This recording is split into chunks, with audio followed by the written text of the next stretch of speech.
To every terrorist thug smuggling poisonous drugs into the United States of America, please be warned that we will blow you out of existence. That's what we're doing. We have no choice. At 6:12 in the morning, 18 nautical miles from the Venezuelan coast, a calm area of international waters became the central point of a major crisis. The USCGC Stone, a national security cutter of the Legend class equipped with a 57mm deck cannon, was traveling northward on a well-known drug trafficking route. The radar screen was clear. The personnel were settling into the initial daytime shift, and there was no indication that immediate danger was approaching. Then the first shots struck. Heavy 14.5mm gunfire tore across the water and slammed into the Stone's rear railing and antenna mounts, causing sparks to fly over the deck. Alarms blared loudly. Crew members rushed to their combat stations. The captain had mere seconds to decide whether to maneuver away, maintain the current path, or return fire. What should have been a standard counter-narcotics mission had just escalated into a direct assault on an American vessel in open seas, carrying political repercussions reaching far beyond the immediate location. Before continuing, consider this point. If a foreign naval vessel opened fire on a U.S. cutter at dawn, what immediate action would you expect that crew to take in the initial 10 seconds? Support military power by liking and subscribing, and stay informed as the situation in the Caribbean continues to develop. The exchange that occurred that morning was not simply an isolated misunderstanding. It resulted from weeks of escalating tension in the southern Caribbean, where the U.S. Coast Guard, U.S. Navy, and federal intelligence agencies had been tracking a significant rise in drug shipments originating from Venezuelan waters.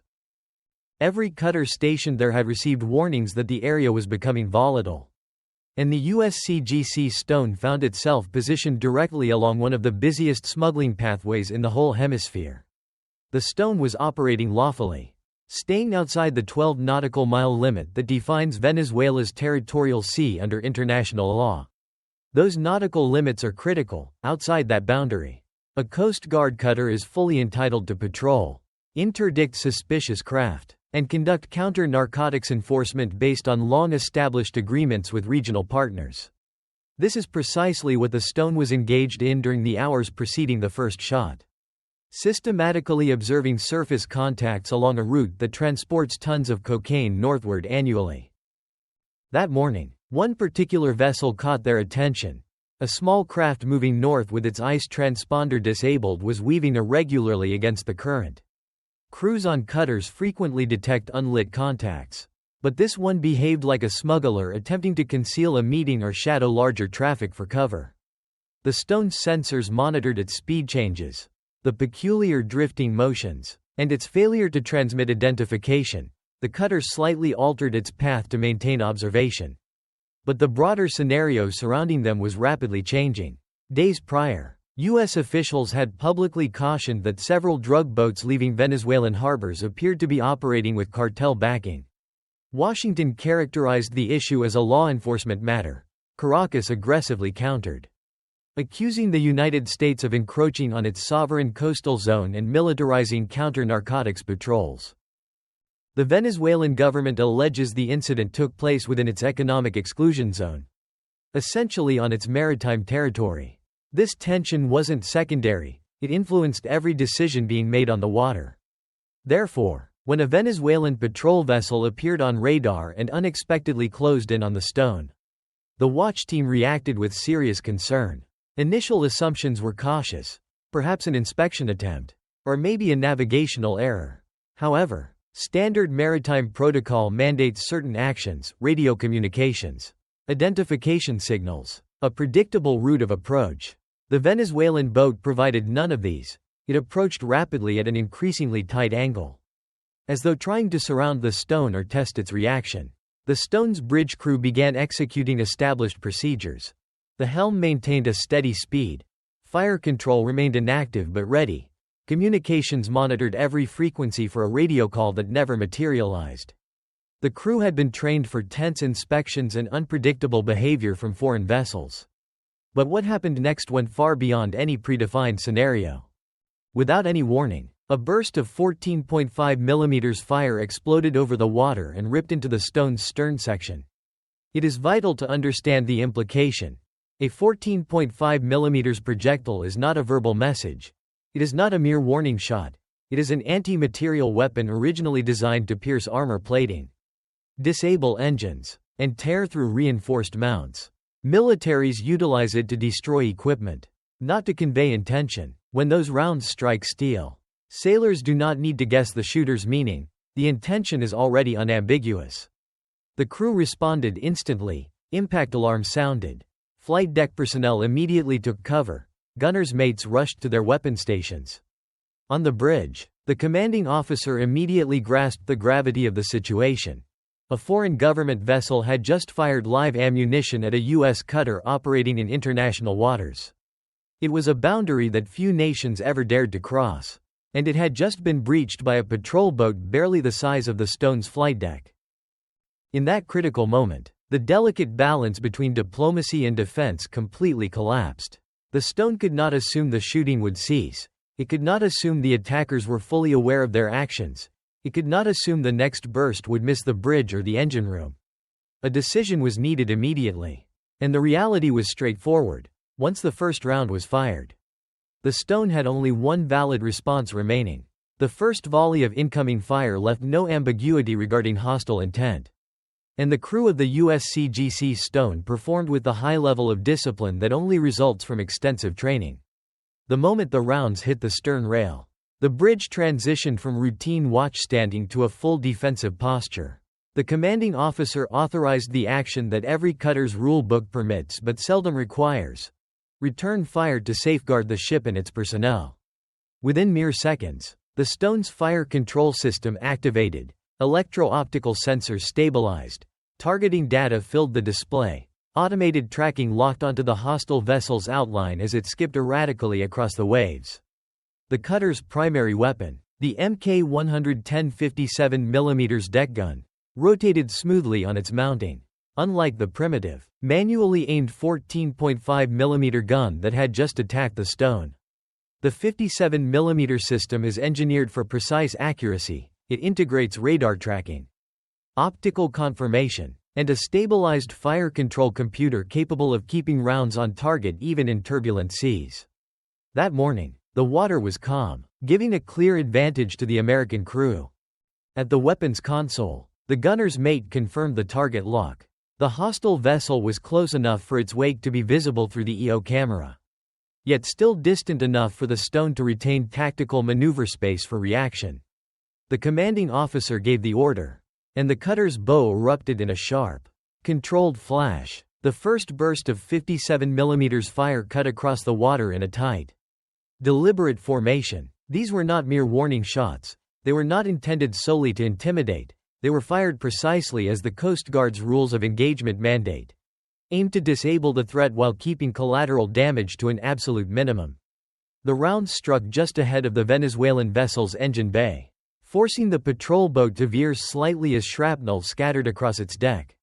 The gunner quickly adjusted the aim as the fire control system compensated for the patrol boat's evasive turn. The second burst landed closer to the cabin, hitting the mounting point of the 14.5mm gun that had initiated the attack. Through the Stone's optical sensors, the crew clearly observed the hostile gunners fleeing the destroyed weapon mount, with smoke beginning to billow from the damaged deck plating.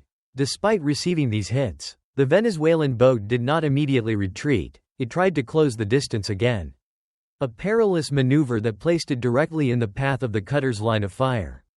The Stone responded with a third, highly controlled volley, this time targeting the vessel's upper structure, where sensors and control systems were likely housed. Several rounds struck the cabin area, forcing the patrol boat to swing violently to port.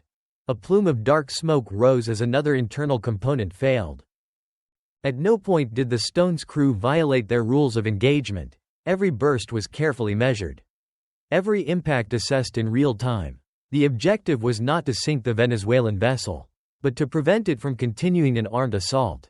The restraint demonstrated was the result of a service that has spent decades balancing law enforcement duties with combat-ready protocols, a force that understands that even in a crisis, restraint is an element of strength.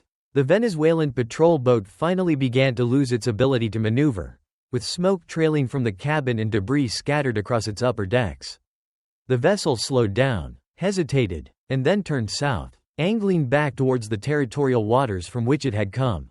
The Stone maintained tracking but did not pursue. The cutter held its position, keeping its bow directed toward the retreating threat, ready for any further engagement, but refusing to escalate beyond the necessary force. Within minutes, the hostile vessel was reduced to little more than a smudge on the horizon. What remained clearly visible was the thick smoke plume marking its damaged systems and the unambiguous message it was carrying back: attacking a U.S. cutter, even with the element of surprise and proximity, would not result in a favorable outcome. On the Stone's bridge, the crew swiftly transitioned from combat to damage assessment. Damage teams checked the stern section for any structural breaches. Weapons officers reviewed ammunition expenditure and confirmed that the 57mm system was immediately ready for further use if necessary. Communications relayed a comprehensive battle report up the chain of command. Everything was meticulously recorded, logged, and documented, an absolutely essential step in any engagement involving state actors. But another reality lingered in the air that morning: the Stone's response, as precise and restrained as it was, would not be the conclusion of the confrontation. The United States never permits an attack on one of its vessels to go unanswered. The cutter had successfully defended itself, but the larger machinery of American sea power had already begun to mobilize. And the fight was not finished, because every attack on a U.S. ship inevitably brings something far more significant in its wake. For the crew of the USCGC Stone, the exchange of gunfire ended the instant the Venezuelan patrol boat vanished into the haze. But for the wider U.S. chain of command, the incident was just commencing. A government vessel had opened fire on an American cutter operating in international waters, an action that triggers a response protocol far exceeding the authority of any single ship's captain. The Stone's communications team acted with speed. Battle damage imagery was transmitted within minutes. Impact points on the stern rail, scorched antenna mounts, sensor logs detailing the trajectory of incoming fire, and high-resolution video of the Venezuelan patrol boat retreating under a pall of smoke. The cutter's navigational data confirmed its position, 18 nautical miles from the Venezuelan shoreline, safely outside any territorial claim. Everything was documented, time-stamped, and transmitted up the chain with a concise summary: attacked, returned fire, situation stable but unresolved. Within the regional command center, that message was not viewed as a mere skirmish. It was treated as a potential international incident. The U.S. avoids any ambiguity when a foreign government fires upon its military vessels, even if the platform is solely a Coast Guard cutter. Every branch of service adheres to the same principle: an attack on one is an attack on the entire uniform. This is why less than 10 minutes after the Stone's initial report, orders were issued to two Arleigh Burke-class destroyers already operating in the Caribbean, USS Gravely and USS Porter. Both ships had been conducting standard presence patrols linked to the broader 2025 maritime security posture, an expanded U.S. presence intended to curb cartel activity, deter hostile regimes, and reassure regional allies. Their normal patrol patterns kept them sufficiently separated to cover a wide stretch of ocean, yet close enough for mutual reinforcement. Within a few hours, the Stone's report instantly eliminated that separation. The destroyers turned toward the cutter at flank speed. These ships are not simply symbolic assets. Each is a 9.000-ton warship equipped with the Aegis combat system, vertical launch cells capable of firing SM-2 and ESSM surface-to-air missiles, long-range tomahawks, and a full suite of defensive tools designed to control the airspace and sea lanes surrounding them. Their arrival is not a subtle gesture, it is a clear message written in steel. As the sun rose, the Gravely was the first to appear over the horizon, its silhouette emerging from the morning light like a dark, armored wedge. Minutes later, the Porter followed, approaching from a different direction to establish a layered formation. From the Stone's bridge, the sight was unmistakable: two U.S. destroyers positioning themselves between the cutter and the Venezuelan coastline, forming what sailors often refer to as a wall of steel. The visual impact alone carried significant diplomatic weight. Any radar operator observing from the Venezuelan side would see two distinct aegis signatures interposing themselves in a deliberate, shield-like posture. That formation transmitted a clear, unambiguous warning. Any further aggression would be met by a response far exceeding a single cutter's deck gun. The Gravely assumed the lead position, closest to the Venezuelan coast. Its sensors pointed inland, absorbing and mapping every radar pulse and electronic emission from the shore. The Porter positioned itself further out, covering the broader air and sea approaches. Meanwhile, the Stone held the center slot, protected but not passive, ready to report, document, and continue its lawful mission. From above, the scene exemplified textbook American naval doctrine: protect the vulnerable unit, escalate the defensive envelope, and stabilize the environment with overwhelming capability. The Caribbean has witnessed countless Coast Guard operations over the decades, but it is only when Navy destroyers arrive that the full weight of U.S. power becomes visible. And make no mistake, the presence of two destroyers was intentional. One would have been sufficient to ensure safety. Two conveys a completely different message. It asserts, we are not merely reacting, we are establishing control. Regional analysts noted another factor. In 2025, the Caribbean had evolved into a complex battle space. Cartel-affiliated fast boats were operating with greater sophistication. Venezuelan military units had become bolder in challenging U.S. patrols. Intelligence suggested foreign advisors were increasingly active in the area. Against that backdrop, the sudden appearance of two heavily armed destroyers was a powerful demonstration of both readiness and resolve. For the Stone's crew, still inspecting battle damage and resetting their stations, the arrival of the Gravely and Porter was more than mere reassurance. It was a potent reminder that no Coast Guard vessel, no matter how isolated its patrol route, ever operates alone. Behind every cutter lies a layered network of surveillance aircraft, strike-capable ships, and rapid response forces ready to intervene the moment a threat crosses the line. But while the destroyer's presence stabilized the area, it also introduced a more complex question: if a single rogue patrol boat could trigger a response of this magnitude, what would be the result if something larger, something intentional, occurred next? Was this simply deterrence, or the first indication of a larger confrontation waiting just beyond the horizon? The moment the USS Gravely and USS Porter positioned themselves between the USCGC Stone and the Venezuelan coastline, the confrontation began shifting from the tactical domain to the political arena, where every statement carried as much gravity as every round fired on the water. Caracas, aiming to control the narrative, first declared that the gunfire was nothing more than a misidentification error, insisting that its patrol boat had reacted believing that an unknown vessel was probing sensitive maritime zones and that the burst of 14.5 mm fire reflected confusion rather than deliberate intent. Washington, however, responded with a strongly documented rebuttal, emphasizing that the Stone had been operating significantly beyond the 12 nautical mile boundary, conducting a lawful counter-narcotics patrol, and that the Venezuelan vessel had neither issued a radio transmission nor attempted any form of identification before initiating fire. Instead of validating Venezuela's claims of confusion, the video transmitted by the Stone clearly depicted the Venezuelan patrol boat closing distance with its weapon elevated, its ice signature irregular, and the unmistakable muzzle flash of heavy machine gun fire cutting across the waves. As both accounts reached international audiences, the disparity between them widened in a way that rendered compromise nearly impossible. Analysts across numerous networks pointed out that 14.5 mm rounds are never categorized as warning fire, as naval protocols worldwide reserve them for fully lethal engagements, and that even nations with strained relations rarely allow their patrol craft to escalate without attempting communication. Maritime law specialists added that the geographic data alone undermined Caracas' justification, as no interpretation of territorial norms places a U.S. cutter 18 nautical miles offshore inside Venezuelan waters. Despite these factual realities, Venezuelan officials began adjusting their message throughout the day, shifting from the language of accidental engagement to accusations that U.S. patrols were operating provocatively close to their maritime borders. That shift, rather than clarifying the situation, underscored the political pressure within Caracas. where acknowledging responsibility could jeopardize both domestic legitimacy and regional influence.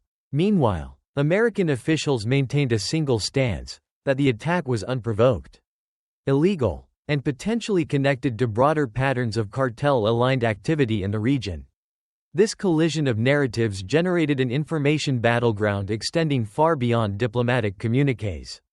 Cable news programs were filled with satellite maps, ice plots, and slow-motion analysis of muzzle flashes. Commentators debated rules of engagement, questioned Venezuela's evolving explanations, and cautioned that even a brief firefight at sea can quickly spiral into a wider conflict if governments perceive strategic intent rather than human error. On social media platforms, users circulated high-resolution radar captures and vessel tracking data, creating a parallel layer of civilian analysis that amplified global attention on the standoff. While the public debated which government was truthful, the strategic consequences became undeniable. Every confrontation at sea, particularly one involving state vessels, compels both countries to demonstrate resolve, and Washington could not afford to treat the attack lightly without signaling vulnerability to other actors in the region. Similarly, Caracas, already grappling with economic and political strain, could not afford to appear subordinate to U.S. power without risking internal divisions within its military hierarchy. As tensions solidified, regional movements adjusted accordingly. Merchant ships reported unusual Venezuelan patrol patterns, U.S. reconnaissance flights broadened their coverage arcs, and the two destroyers guarding the Stone adjusted their posture to maximize deterrence while carefully avoiding any actions that might trigger an escalation. The Caribbean, once a routine operating space, became an arena where a single mistake could carry consequences far beyond the horizon. Yet, the most consequential development was not disseminated in press conferences or debated on talk shows.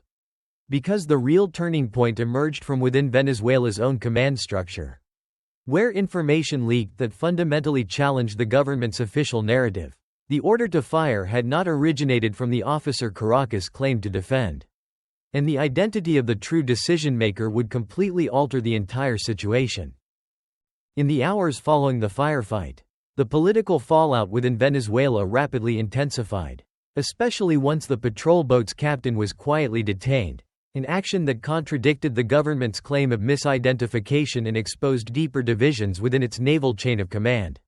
Washington interpreted the arrest as an implicit admission of fault, and rather than easing its response, U.S. officials stressed that no internal disciplinary action could negate the fact that a U.S. cutter had been fired upon in international waters, which elevated the incident from a mere tactical error to a direct challenge to American authority. While Caracas attempted to de-escalate tensions through calls for restraint, the Stone returned to its mission under dramatically altered circumstances, now operating beneath a continuous Navy security umbrella formed by the Gravely, the Porter, and a rotating network of P-8 patrol aircraft and drones. This reinforced posture signaled a broader strategic shift, as the United States acknowledged that Coast Guard crews operating near Venezuelan waters were no longer facing only traffickers but also the possibility of state-backed escalation, which blurred the traditional separation between law enforcement patrols and forward military presence. As U.S. commanders adopted this new model, planners highlighted how a joint Navy Coast Guard posture would deter future incidents, test adversary behavior, and stabilize a region where criminal networks and political tension increasingly intersect. Meanwhile, Venezuela struggled with the political cost of its shifting explanations, as military officers questioned whether the government had pushed its own navy into a confrontation it could never hope to win. Across the Caribbean, shipping lanes shifted, regional partners increased intelligence sharing, and Coast Guard crews received new guidance reflecting a more dangerous operating environment. What began as a brief clash at sea had quietly reshaped the balance of power across an entire theater. And from this point onward, the central concern was no longer the shots already fired, but the ones that might follow. The confrontation that began with a burst of 14.5 mm fire concluded with a clear demonstration of how the United States responds when its crews come under attack. The USCGC Stone absorbed the initial strike, returned accurate 57 mm fire that forced the Venezuelan patrol boat to retreat.